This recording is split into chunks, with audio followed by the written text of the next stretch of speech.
kaso sa ICC. Yung state-sponsored. Yung state-sponsored. May kinalaman niya doon sa ICC case. At si Digong insisted, walang ganyan. Well, meron war on drugs. Ngayon, whether it's state-sponsored or not, you can define it whatever way you want. Maganda yung kanyang distinction na sinabi. Yung ginawa natin, it's not about killing people. Bakit ganyan yung tinitignan? Yung war on drugs, ang one side lang ang pagtingin ng ibang mga critics, sektor critics na nagkaroon ng patayan. Okay?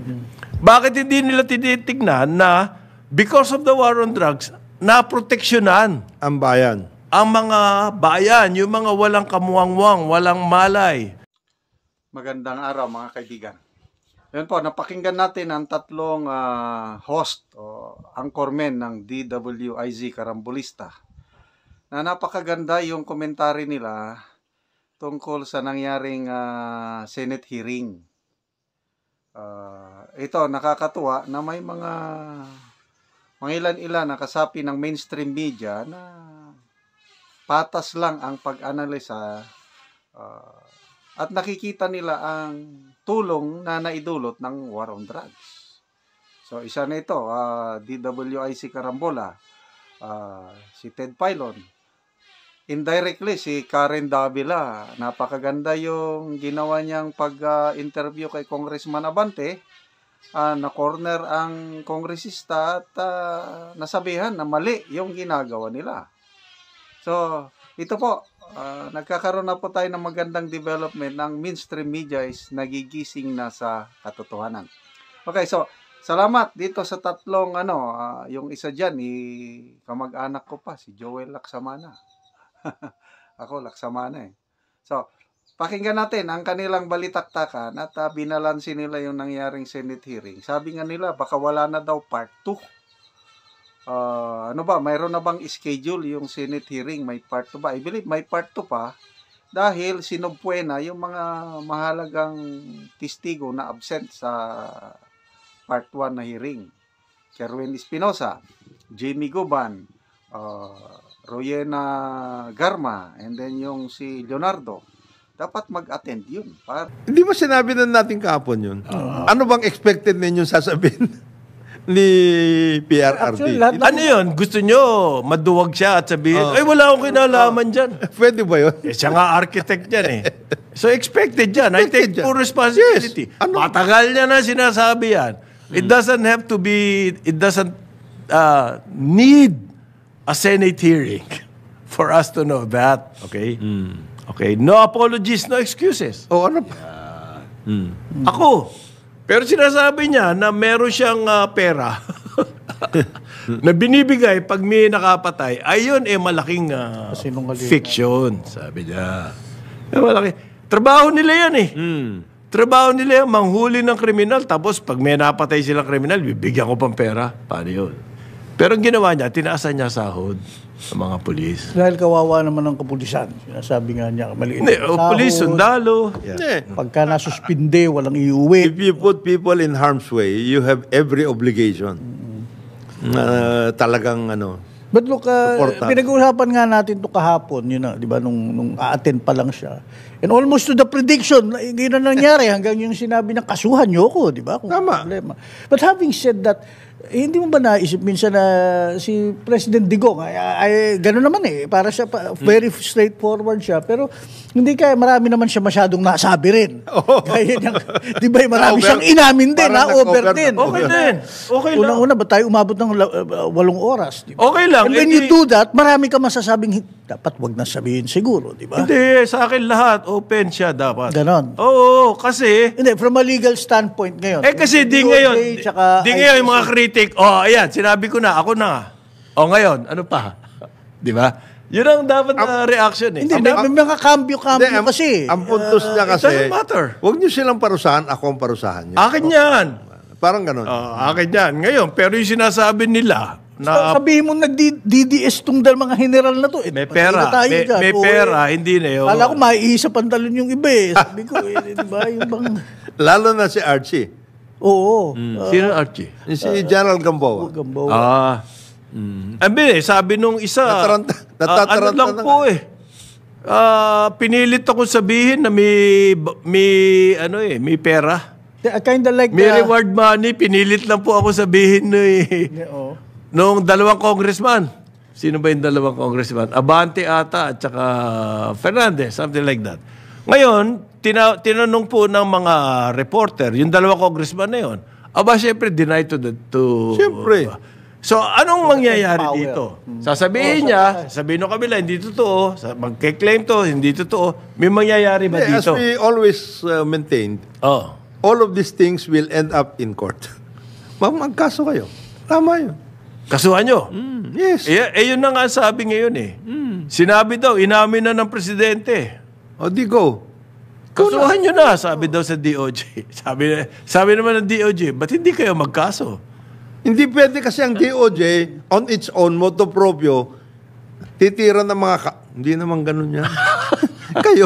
Kaya si Hindi, namin na raw na he is responsible. Kagaya si Ngayon, kailangan nyo po i-specify ano yung responsibility niya. What particular crimes and what particular statutes have been violated. Ganun yan.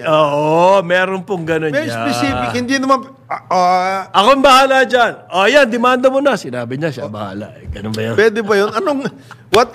Anong nakalagay sa books na sinasabing, pag sinabi mong ako ang bahala, ito kaso. Anong violation? Anong yun? batas po ang kanya? Dapat specific. Nandun naman si Nachel Nandun. Flag, di ba? Free Legal Assistance Group. Ang laki-laki niyan. Mayroon din yung grupo ng lawyers, NLP. Di ba nga may nanalo yung si Lian sa Caloocan? Kaya nga. Yun yung specific na sinasabi. Very specific. si Kian. Kian, yung specific na sinasabi ni Senator Hontiveros. Yes. Sabi niya, so ikaw din ang responsible dito. Sabi, medyo may kulang sa kukote itong... Ikaw na mismo nagsabi, convicted na yung mga polis. Di yun na may kasalanan. Di ba?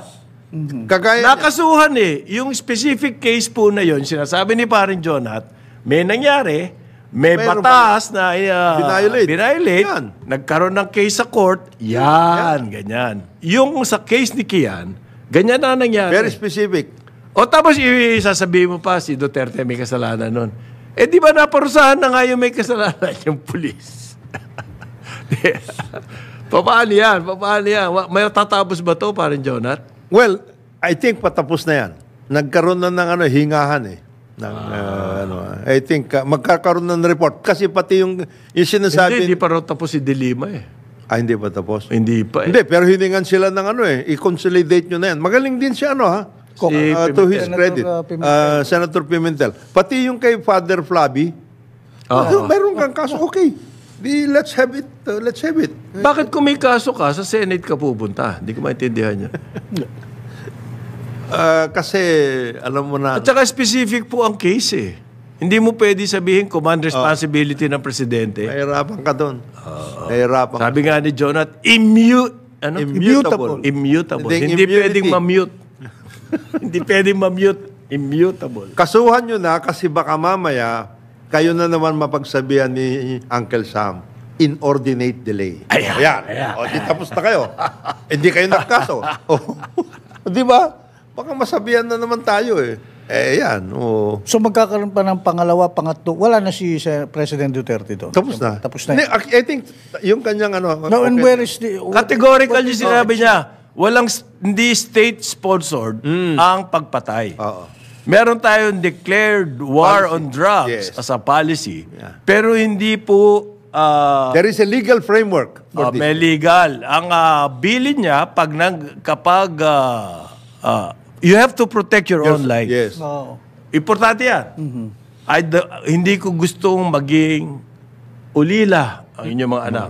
O maging byuda ang inyong mga asawa. You have to protect yourselves in this war. Kanang laban. If it's between you and the suspect, unahan mo na. Yung daw ang bilin niya. Hindi state sponsorship yan. Magkaiba yan. Yung mga tumitira ng EJK na police, at ngayon sinasabi, meron pa raw reward money. Mukhang kailangan po ng overwhelming evidence. Para masabi natin ganun nga nangyari. Hindi po pwedeng So the word of an ex-PCO, may nagsalita lamang PSO chairman, dating general. na umamin na walang iya siya. Oo. Tapos ngayon, paniniwalaan natin yung sinasabi niya. Di ba sinabi niya, loko-loko ako, pinatay ko nga yun si ano. Diba? Tapos ngayon, siya nagsasabi na ano.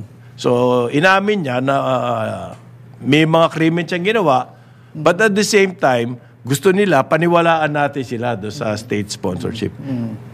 Yan ang sinasabi kasi noon, kaso sa ICC. Yung state-sponsored. Yung state-sponsored. May kinalaman niya doon sa ICC case. At si Digong insisted, walang ganyan.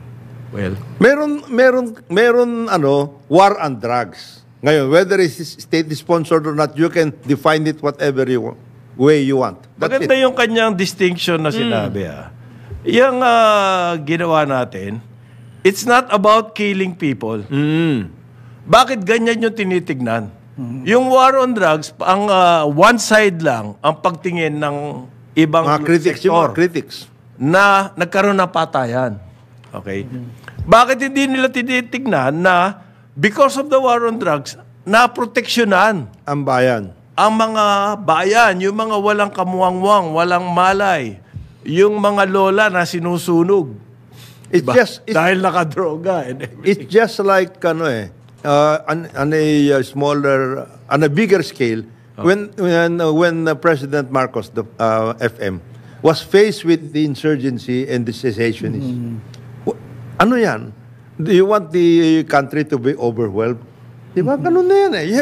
As president, you have every duty to say, protect the state and protect the people. Ganun yan. Not only that, nung panahon ng martial law, bottom line, ang nangyari, ginawa ni FM, he instituted an environment in which matakot ka yung mga kriminal, masasamang loob at insurgents. And I think this is what ginawa rin ni President Duterte. Kaya nga sabi niya, pag sinabi ko sa inyo, hoy, huwag niyong gawin yan ha, illegal yan. Ay, walang susunod sa akin. Kaya pag sinabi ko, papatayin kita pag ginawa mo yan, tapos ang boxing, di ba? Ganun na nangyari. And then, meron kasi mga sektor nag-i-insist na this is a human rights issue.